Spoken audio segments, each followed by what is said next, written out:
Hello everyone and welcome to our channel. আপনি কি আপনার জিমেল আইডির পাসওয়ার্ড ভুলে গেছেন এবং আপনার সেটা মনে পড়ছে না? তো আপনি যদি আপনার জিমেল আইডির পাসওয়ার্ডটা দেখতে চান তো কীভাবে দেখবেন আজকের এই ভিডিওতে আমরা সেটা শিখব। তো আসুন ভিডিওটা শুরু করা যাক। তো সবার প্রথমে আমরা আমাদের ফোনের যে জিমেলের অ্যাপটি রয়েছে তো এই জিমেলের অ্যাপটিকে ওপেন করব। জিমেলের অ্যাপটি ওপেন করার পর দেখতে পাবেন একদম ওপরে আপনার একটি প্রোফাইলের আইকন রয়েছে। তো এই প্রোফাইল আইকনটির ওপর ক্লিক করতে হবে। এরপর এখান থেকে আপনার ফোনে যতগুলো জিমেল আইডি আছে সবকটা দেখতে পেয়ে যাবেন। তো যে জিমেল আইডিটার পাসওয়ার্ড আপনি দেখতে চান সেটাকে সিলেক্ট করে নেবেন। সিলেক্ট করার পর দেখুন এখানে একটি ম্যানেজ ইওর গুগল অ্যাকাউন্ট বলে অপশান রয়েছে, তো তার উপর আমরা ক্লিক করে দেবো।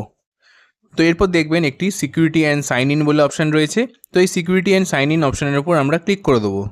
এরপর এখানে আমরা একদম নিচের দিকে আসবো, তো এখানে দেখতে পাবেন একটি পাসওয়ার্ড ম্যানেজার বলে অপশান রয়েছে, তো এই পাসওয়ার্ড ম্যানেজার অপশানটির উপর আমাদেরকে ক্লিক করতে হবে। তো এরপর এখানে আপনি একটি গুগল বলে অপশান দেখতে পাচ্ছেন, তো এই যে গুগল অপশানটি রয়েছে তার উপর আমরা ক্লিক করে দেবো। এরপর এখানে আপনি আপনার মোবাইলের যে স্ক্রিন লক আছে সেটা দিয়ে দেবেন। এরপর যখনই দেবেন সেখানে কিন্তু আপনি আপনার জিমেল আইডি যে আইডি এবং পাসওয়ার্ড সেটা দেখতে পেয়ে যাবেন। তো দেখতে পাচ্ছেন এখানে উপরে আইডিটা আছে আর নিচে পাসওয়ার্ডটা আছে। তো এভাবেই চাইলে কিন্তু আপনারা খুব সহজে আপনাদের মোবাইলের ইমেল আইডির যে পাসওয়ার্ড সেটা পেয়ে যাবেন। তো আশা করি ভিডিওটি আপনাদের ভালো লেগে থাকবে, হেল্পফুল লেগে থাকবে। ভিডিওটি ভালো লেগে থাকলে চ্যানেলটিকে অবশ্যই সাবস্ক্রাইব করবেন আর ভিডিওটিকে লাইক করবেন। চলুন দেখা হচ্ছে পরবর্তী একটি নতুন ভিডিওতে। Thank you.